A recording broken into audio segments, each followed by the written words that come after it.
Hello student, welcome to Dupal tutorial. Today I'll teach you chapter 3 Fair Play from the book Sunbeams Cordova class 6, which is written by Munshi Premchand. The chapter name is Fair Play, written by Munshi Premchand. Fair play means न्यायपूर्ण व्यवहार।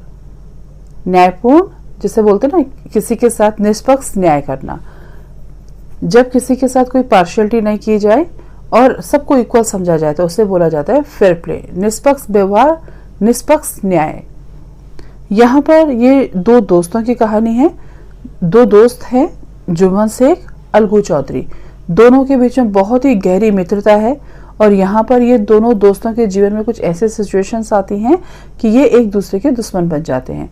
अब ये हमेशा के लिए दुश्मन बने रहते हैं या फिर वापस से दोस्त बनते हैं, तो इस कहानी में हमें यही सब चीजें पढ़नी है। ओके, क्यों ये एक दूसरे के दुश्मन बनते हैं, क्या ऐसा रीजन था, क्या कारण था।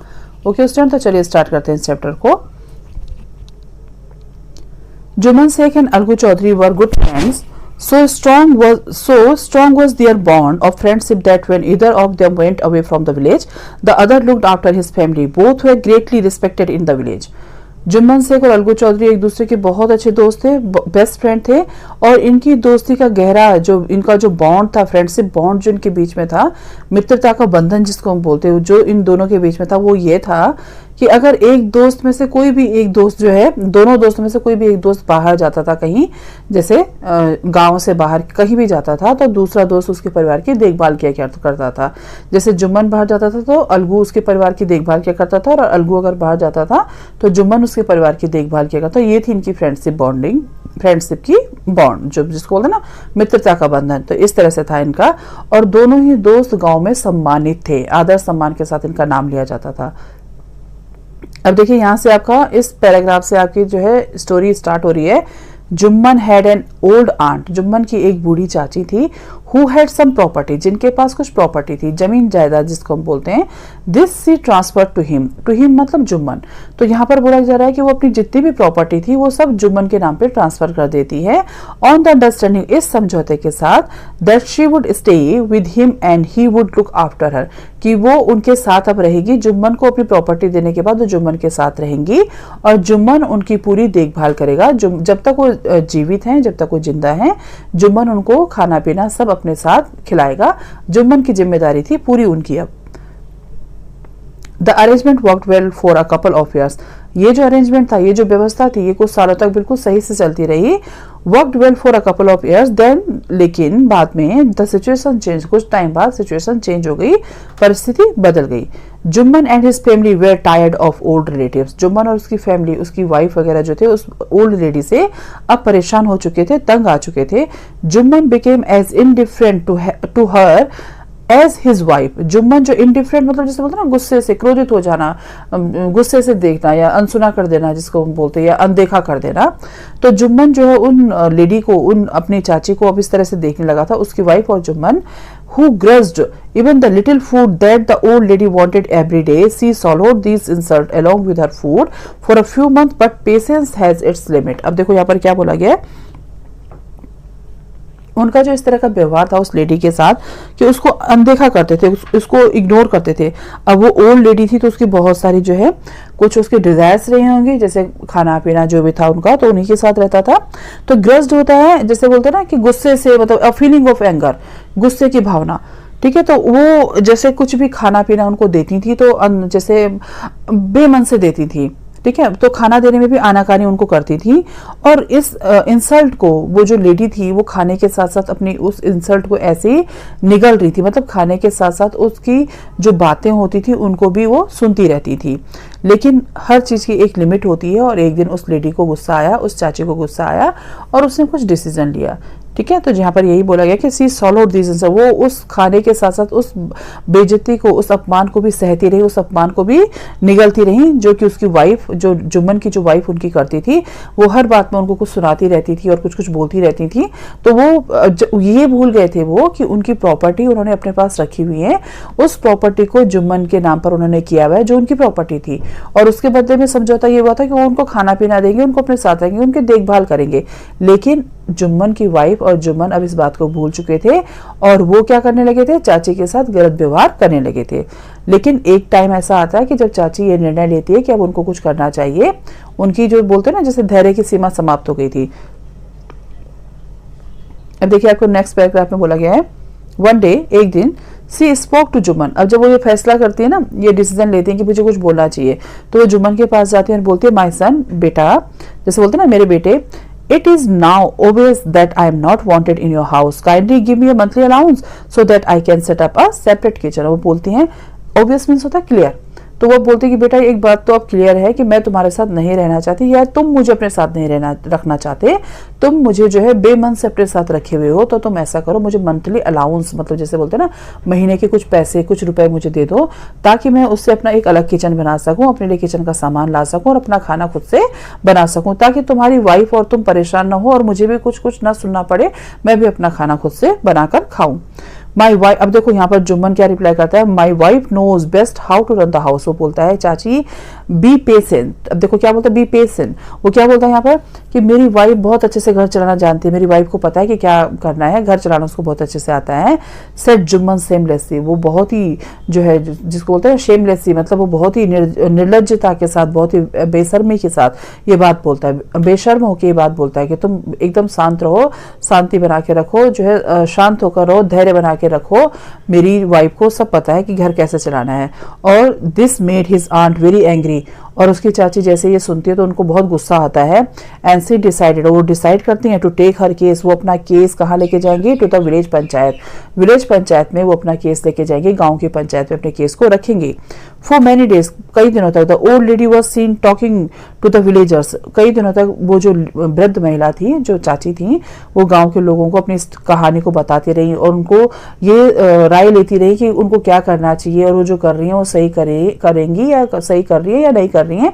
क्योंकि गांव में भी देखो कई तरह के लोग होते हैं, हमारा जो समाज है, हमारी जो सोसाइटी होती है, तो कुछ लोग ऐसे होते हैं कि जब हम कोई काम कर रहे होते हैं तो कुछ उसमें हमें सपोर्ट करते हैं, कुछ हमें जो है सपोर्ट नहीं करते हैं, कुछ ऐसे होते हैं जो हमें अपनी एडवाइस देते हैं। तो वो चाची जो है इसीलिए उन लोगों को वो बात बोल रही थी ताकि वहां पर उनको पता लग सके कि लोग उनकी उस बारे में क्या प्रतिक्रिया उसके अंदर रख रहे हैं, क्या रिएक्शन लोगों का उसके अंदर है। ओके, तो देखो यहाँ पर क्या बोला गया, her case and seeking their support, वो अपने केस के बारे में सबको बता रही थी, सपोर्ट जानने के लिए, लोगों के बारे में जो रिएक्शन जानने के लिए, प्रतिक्रियाएं जानने के लिए। सम सिंपैथाइज्ड, कुछ लोगों ने जो है सिंपैथी उनके साथ दिखाई, सहानुभूति दिखाई, दया भाव दिखाया उनके साथ, सिंपैथाइज्ड विद हर। देखिए next page, with her, others laughed at her, और कुछ उनके ऊपर हंसने लगे, जैसे बोलते हैं ना मजाक बनाया किसी ने। And a few others advise her to make it up with her nephew and his wife, और कुछ ने उसको ये एडवाइस दिया, कुछ ने उस चाची को ये एडवाइस दिया कि देखो अपने भतीजे और उसकी वाइफ के साथ तुम जो है प्यार प्रेम से रहना सीखो और उनके साथ जो है समझौता कर लो और जो है शांति से उनके साथ रहो। अब लास्ट में क्या हुआ, at last she came to Algu Chaudhary, और लास्ट में वो चाची जो है वो अलगू चौधरी के पास आई। अलगू चौधरी कौन, जो जुम्मन का बेस्ट फ्रेंड था, उनके पास आई और उनसे आकर सारी कहानी बताई। एंड स्पोक टू हिम, उनको सब कुछ बताया। यू नो, अब जुम्मन जो अलगू है वो यहाँ पर रिप्लाई कर रहा है, यू नो चाची, तुम जानती हो चाची, Jumman is my best friend, Jumman मेरा बहुत ही अच्छा दोस्त है। How can I go against him, मैं उसके खिलाफ कैसे कुछ बोल सकता हूँ, मैं उसके खिलाफ कैसे जा सकता हूँ। अलगू सेड, अलगू ने बोला, बट इट इज राइट माई सन, हाँ बेटा बिल्कुल सही तुम बोल रहे हो कि जुम्मन तुम्हारा दोस्त है। टू कीप मम, लेकिन क्या तुम मौन, मम मीन्स होता है क्वाइट साइलेंस, ठीक है, तो क्या तुम मौन धारण करके रहोगे। एंड नॉट टू से what you consider just and fair, क्या तुम नहीं बोलोगे कि क्या सही है और क्या गलत है, वो तुम्हारा दोस्त है इसलिए क्या तुम चुप्पी साध कर बैठे रहोगे, मौन रखोगे, जैसे हम बोलते हैं ना किसी के लिए मौन व्रत धारण करना, तो वो ऐसे बोलती है वहां पर कि तुम यह जानते हुए भी कि वो मेरे साथ कुछ गलत कर रहा है, मेरे साथ गलत हो रहा है, मेरे साथ अन्याय कर रहा है, तुम यह जानकर भी कि वो कुछ गलत कर रहा है इसलिए चुप रहोगे क्योंकि वो तुम्हारा दोस्त है, तुम मौन धारण करके मत बैठो। एंड नॉट टू से, अब देखो ये क्या बोल रहा है, कीप मम एंड नॉट टू से व्हाट यू कंसिडर जस्ट, तुम मौन धारण करके रखो, मत बोलो कि वो कुछ वहां पर गलत कर रहा है। प्रीडेड द ओल्ड लेडी, प्रीडेड मतलब होता है निवेदन करना, आग्रह करना, वो इस तरह से निवेदन आग्रह अपनी बात उनके सामने रखती है। कम टू द पंचायत, वो कह रही है पंचायत में आओ एंड स्पीक द ट्रूथ, और सत्य बोलो, सच का साथ दो। सी सेड, उन्होंने बोला, चाची ने अलगू को बोला कि तुम्हारा दोस्त है, ठीक है माना कि वो तुम्हारा दोस्त है, लेकिन जो गलत कर रहा है उस पर तो कुछ बोलो, ऐसा मौन धारण करके मत बैठो, ऐसे चुप्पी लगा के मत बैठो, आओ पंचायत में और सच बोलो। अलगू डिडंट रिप्लाई, अलगू ने कोई रिप्लाई नहीं किया, but her words kept ringing in his years, लेकिन चाची की जो बातें थी, जो वो बात बोल रही थी, वो उनके कानों में गूंज रही थी। देखिए नेक्स्ट आपको क्वेश्चन पूछा गया, will Algu speak the truth, क्या अलगू सच बोलेगा? The panchayat was held the same evening under an old banyan tree, Jumman stood up and said. अब पंचायत जो है, एक बड़े से बरगद के पेड़ के नीचे पंचायत बिठाई गई, पंचायत बुलाई गई। उसी शाम को Jumman stood up and said, Jumman खड़ा हुआ और बोला, the voice of the panch is the voice of God, जो पंचों की आवाज है, जो पंच की आवाज है, वही भगवान की आवाज है। Let my aunt nominate the head panch, मेरी आंट को, मेरी चाची को मैं ये राइट देता हूँ, ये परमिशन देता हूँ कि वो अपने लिए सरपंच को चुने, हेड पंच को चुने। I will abide by her decision, और अबाइड मीन्स होता है कि स्वीकार करना, कि मैं उनके उस डिसीजन, अबाइड बाय मतलब स्वीकार करना। ओके, तो वो बोलता है, जैसे बोलते हैं ना कि ओबे मतलब स्वीकार करना, तो वो कहता है कि वो पंच जो भी डिसीजन मेरे लिए लेंगे मैं उसको स्वीकार कर लूंगा। ओके, तो इस तरह से वहां पर बोलता है कि मैं एक अधिकार अपनी चाची को देता हूं कि वो अपने लिए जो है पंच, हेड पंच चुने, सरपंच चुने, और सरपंच जो भी फैसला लेगा मैं उसकी हर बात को जो है मेरे लिए वो क्या होगी, सर्व मान्य होगी, तो मैं सर्वसम्मति से जो है उसको स्वीकार कर लूंगा, मैं उस पर कोई इंटरफेयर नहीं करूंगा। तो वो इस तरह की बातें वहां पर बोलता है। The punch knows neither friend nor enemy.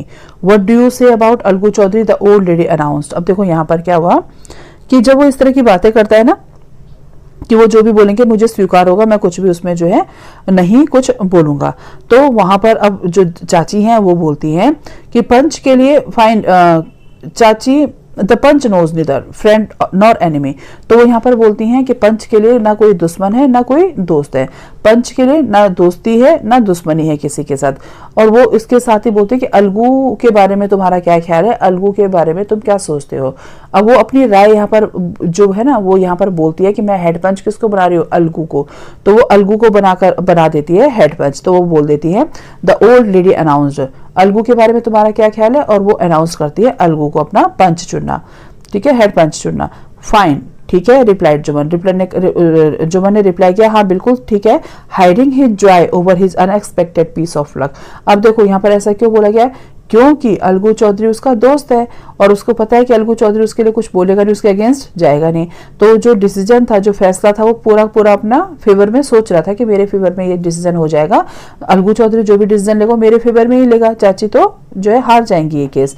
तो इस तरह से अब सोच रहा है और खुशी जताते हुए, लेकिन उस खुशी को जो है मन में रखते हुए वो बाहर बोलता है, हाँ ठीक है चाची, you are aware of my friendship with Jumman said Algu. अब अलगू भी बोलता है, चाची तुम्हें पता है ना मेरे दोस्ती के बारे में अलगू जुम्मन के साथ, मेरी कितनी गहरी दोस्ती है, और तुम मुझे सरपंच बना रही हो तो मैं तुम्हारे फेवर में कुछ डिसीजन लूंगा, ये तुम कैसे सोच सकती हो। तो वो बोलता है इस तरह की बात अलगू जो है चाची को। अब चाची रिप्लाई कर रही है, आई नो दैट, मैं जानती हूँ ये सब। रिप्लाई द आंट, आंटी जो है ये जवाब देती है कि हाँ मुझे पता है वो तुम्हारा बहुत गहरा दोस्त है, बहुत अच्छी दोस्ती मित्रता है तुम्हें, बट आई ऑल्सो नो, लेकिन मैं ये भी जानती हूँ that you will not kill your conscience for the sake of friendship. वो कहती है कि मुझे पता है कि तुम अपनी जो आपकी जो योर कॉन्सेंस मतलब क्या होता है, अंतर आत्मा, लेकिन तुम अपनी आत्मा को नहीं मारोगे एक दोस्ती के लिए। मुझे पता है कि तुम अपनी अंतरात्मा की आवाज सुनोगे, अपनी अंतरात्मा को नहीं मारोगे दोस्ती के चक्कर में। God lives in the heart of the punch and his voice is the voice of God. भगवान पंच के दिल में विराजते हैं और पंच की आवाज जो है वो किसकी आवाज है, भगवान की आवाज है। The old lady then explain her case, और उसके बाद अपना केस बोलना स्टार्ट करती है। तो वो इतना विश्वास जो है उसके अंदर, अलगू के अंदर दिखाती हैं कि तुम्हारी आवाज मतलब भगवान की आवाज, तुम अभी पंच की पोस्ट पर बैठे हो, तुम अभी पंच की कुर्सी पर बैठे हो, तुम अभी जो है पंच तुम्हें बनाया गया, तो तुम्हारी ऊपर ये रिस्पॉन्सिबिलिटी है कि तुम्हें न्याय करना है। और न्याय कैसे करना है, दोस्ती दुश्मनी नहीं देखनी, ये नहीं देखना कि मेरा दोस्त है या ये मेरा दुश्मन है। आपको एक ऐसा न्याय लेना है जो कि कैसा हो, निष्पक्ष हो, जहां पर आपका कोई भी पार्शियलिटी आपको नहीं करनी है। तो कहती है कि तुम अपनी अंतरात्मा की आवाज सुनोगे, अपनी अंतरात्मा को नहीं मारोगे। ओके, अब देखिए नेक्स्ट, जुम्मन सेड अलगू। अब अलगू बोलता है जुम्मन को, Jumman you and I are old friend, Jumman तुम और मैं बहुत पुराने दोस्त हैं। Your aunt is as dear to me as you, और तुम्हारी चाची भी मुझे उतनी ही प्रिय है जितनी कि तुम्हें। नाउ आई एम अ पंच, लेकिन अभी मैं क्या हूँ, पंच हूँ, मैं तुम्हारा दोस्त नहीं हूँ बल्कि क्या हूँ, पंच हूँ। You and your aunt are equal before me, और तुम्हारी जो चाची हैं और तुम मेरे लिए अभी इस पोस्ट पर बैठने के बाद बिल्कुल इक्वल हो, एक जैसे हो। व्हाट यू हैव टू से इन योर डिफेंस, क्या तुम अपने बचाव में कुछ कहना चाहते हो? अभी यहाँ पर तुम ये मत कहना कि तुम तो मेरे दोस्त हो, तुम मेरे को सब जानते हो, तो मुझे तुम्हें कुछ बताने की जरूरत नहीं है।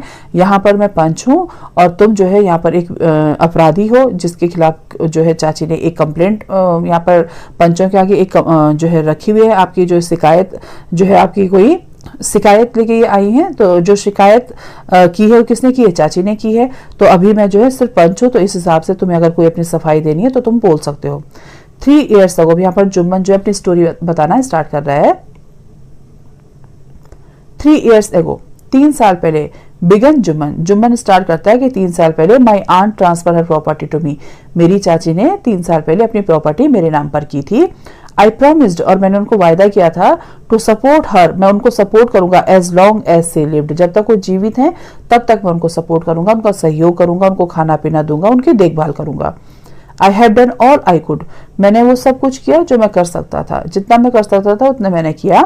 There have been a couple of quarrels between my wife and her, कुछ सालों से मेरी वाइफ और मेरी चाची में लड़ाई झगड़े होते हैं, but I can't stop it, लेकिन मैं उनको रोक नहीं सकता, या जिसको बोलते हैं ना कि मैं उनको रोक नहीं सकता। Now my aunt is claiming a monthly allowance for me, अब मेरी चाची मुझसे जो है महीने के कुछ पैसे मांग रही है, जिसको हम बोलते हैं ना अलाउंस, मतलब कुछ रुपए जो जिससे कि वो महीने का खर्चा अपना चला सकती थी। दिस इज नॉट पॉसिबल, ये संभव नहीं है, मेरे लिए पॉसिबल नहीं है। That's all I have to say, और मुझे यही सब कहना है। अब देखो यहाँ पर जुम्मन ये भूल गया था कि जो चाची की जो प्रॉपर्टी थी, तो जब चाची के पास कुछ है ही नहीं, प्रॉपर्टी भी तुमने ले ली है, तो जुम्मन को उनको खाना पीना देना चाहिए था, उनके साथ आदर सम्मान के साथ रहना चाहिए था। लेकिन जुम्मन ने क्या किया, प्रॉपर्टी भी ले ली और अब उनको खाना पीना देने में भी आनाकानी कर रहे, उनकी देखभाल भी नहीं करते हैं। तो यहाँ पर जुम्मन को ये चीज समझनी चाहिए थी कि वो चाची के साथ गलत व्यवहार कर रहे हैं, वो और उनकी wife. Jumman was close examined bye Algu and others, और जुम्मन को जो है वहां पर सवाल जो थे, उससे जो प्रश्न थे वो सबके सब एक एक करके सब प्रश्न उससे पूछे जाते हैं। गांव वाले और भी लोग जो है जुम्मन को पूछते हैं।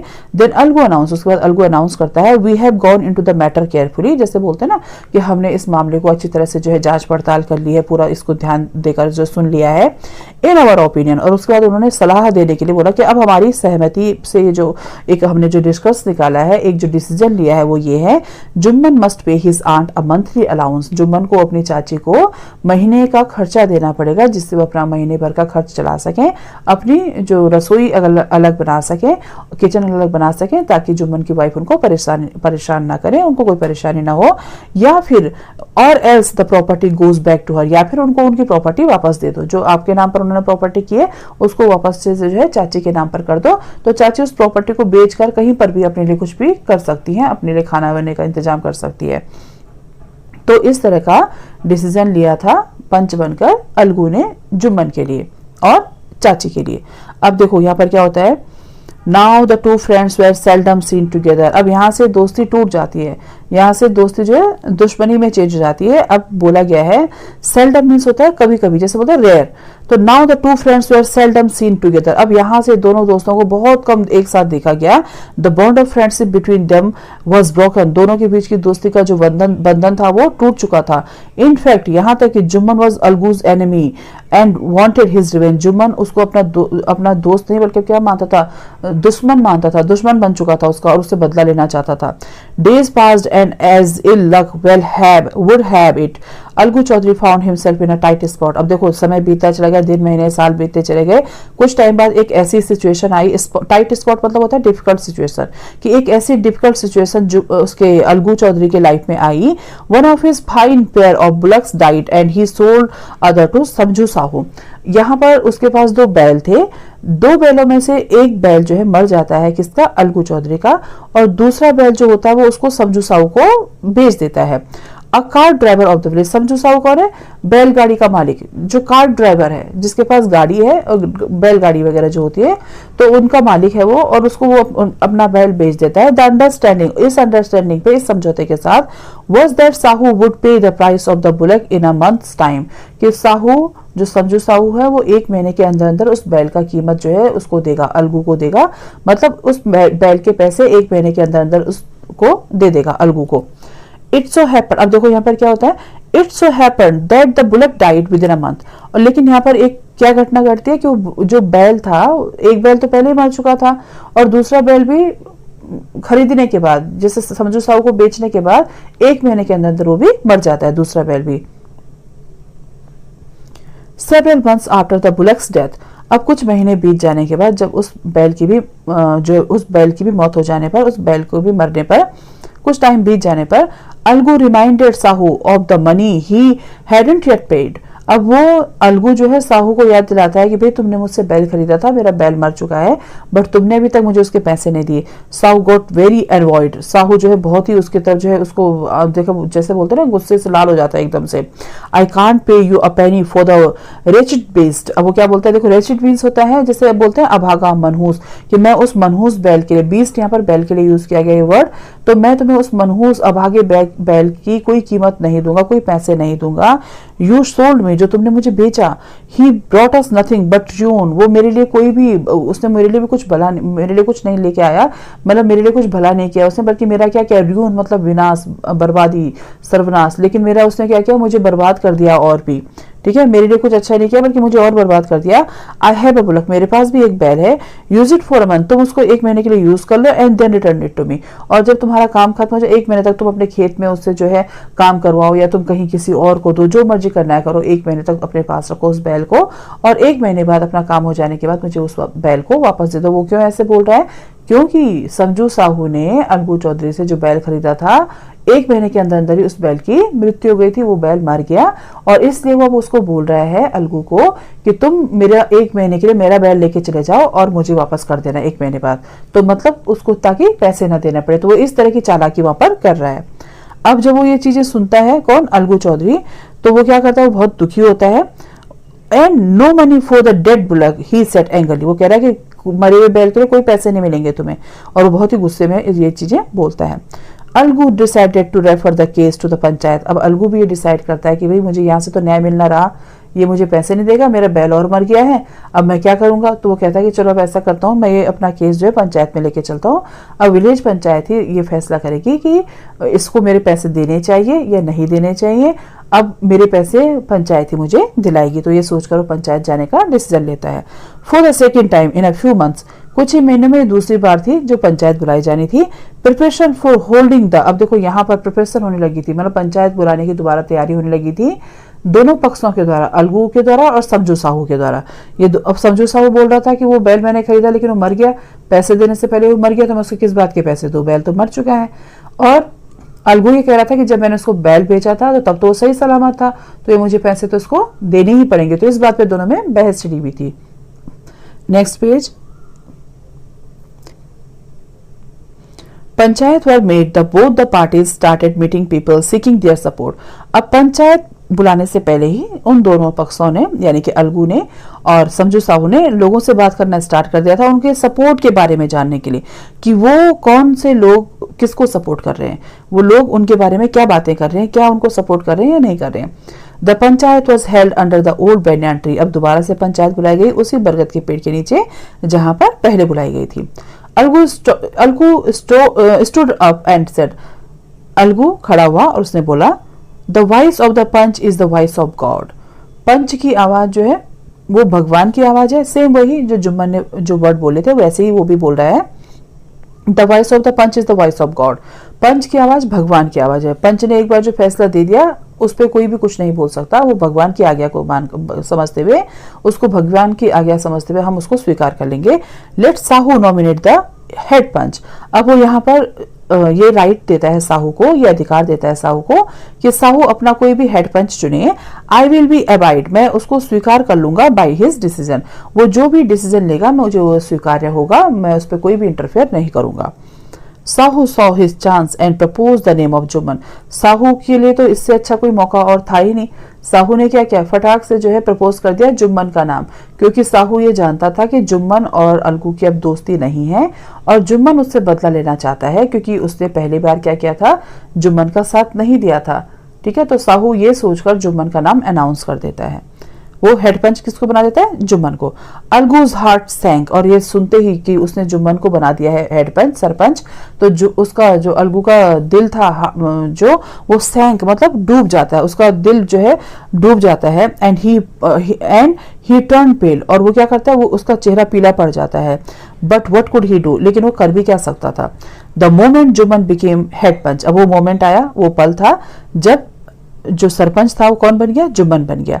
ही realise his responsibility as a जज and his dignity of his office, अब जैसे ही वो पंच बना तो उसको अपनी रिस्पॉन्सिबिलिटी का एहसास हुआ, उसे एहसास हुआ उस कुर्सी पर बैठकर, उस पोस्ट पर बैठकर कि वो क्या जिम्मेदारी वाली एक जो है स्थिति थी उसके लिए, कि कितनी जिम्मेदारी उसके ऊपर थी, कितनी रिस्पॉन्सिबिलिटी उसके ऊपर आ गई थी कि उसको एक ऐसा न्याय देना था, एक ऐसा न्याय करना था जहां पर उसके सामने उसका अभी दोस्त नहीं बल्कि कौन था, दुश्मन खड़ा था, जिसको वो अपना एनिमी समझता था, और उसको वो एनिमी समझता था और उसको उसके फेवर में एक फैसला देना था। ठीक है, क्योंकि यहां पर जो गलती थी वो किसकी थी, वो साहू की थी। ओके, तो अब देखिए next, could he seated in the high place, अब वो ये बोल रहा है कि वो इतने ऊंचे स्थान पर, इतने ऊंचे पोस्ट पर बैठने के बाद हैव हिज रिवेंज नाउ, क्या वो अपना बदला लेने की भी सोच सकता है। तो अपने मन में वो ये प्रश्न कर रहा है अपने आप से कि अब इतनी बड़ी रिस्पॉन्सिबिलिटी उस पे आने के बाद क्या वो बदला लेने की सोच सकता है। No, he must not allow his personal feeling to come in the way of speaking the truth and doing justice, अब वो बोलता है कि नहीं, इस तरह की भावना उसके मन में आनी भी नहीं चाहिए कि वो यहाँ पर जो है न्याय न देकर क्या करे, निष्पक्ष न्याय न करके, बल्कि एक ऐसी भावना अपने अंदर अपने मन में लाए कि उसको बदला लेना है। तो वो बोल रहा है कि सत्य के मार्ग पर या जस्टिस के न्याय देने के मार्ग पर उसको इस तरह की बातें नहीं सोचनी चाहिए, मतलब उसको क्या करना चाहिए, निष्पक्ष ढंग से जो है न्याय करना चाहिए, निष्पक्ष व्यवहार रखना चाहिए, किसी के साथ पार्शियलिटी नहीं करनी है, ना अपनी दोस्ती याद रखनी, ना अपनी दुश्मनी याद रखनी, कुछ भी याद नहीं रखना, बस जो सही है उसका साथ देना है। बोथ अलगू एंड साहू, अब देखो ये जब इस तरह की भावना उसके अंदर आती है तो अलगू और साहू अब क्या करते हैं, both Algu and Sahu stated there case, they were cross examined, अब देखो यहाँ पर भी फिर वही है कि अलगू और जो साहू थे वो अब अपने अपने केस जो है सुनाना स्टार्ट करते हैं। दे वर क्रॉस एग्जामाइंड, देखो वो क्या करते हैं, दोनों के दोनों अपना केस स्टार्ट करते हैं और बाकी के जो लोग थे वो उनसे जो क्या करते हैं, अपना अपना क्वेश्चन पूछना स्टार्ट करते हैं। Then and the case was considered, start होता है केस, अपने अपने जो है उनको लोग जो है एग्जामिन करना स्टार्ट करते हैं कि क्या क्या बातें हैं। Then Jumman stood up and announce, उसके बाद जुम्मन थोड़ी देर बाद खड़ा होता है और अनाउंस करता है, इट इज अवर ओपिनियन, ये हमारी जैसे बोलते हैं ना सर्वसम्मति से लिया गया फैसला, तो ये हमारी ओपिनियन है, राय है। एंड साहू शुड पे, वो क्या बोलता है, that Sahu should pay Algu the price of the bullock, कि साहू को अलगू का बैल का पैसा देना पड़ेगा, उसको प्राइस देनी पड़ेगी।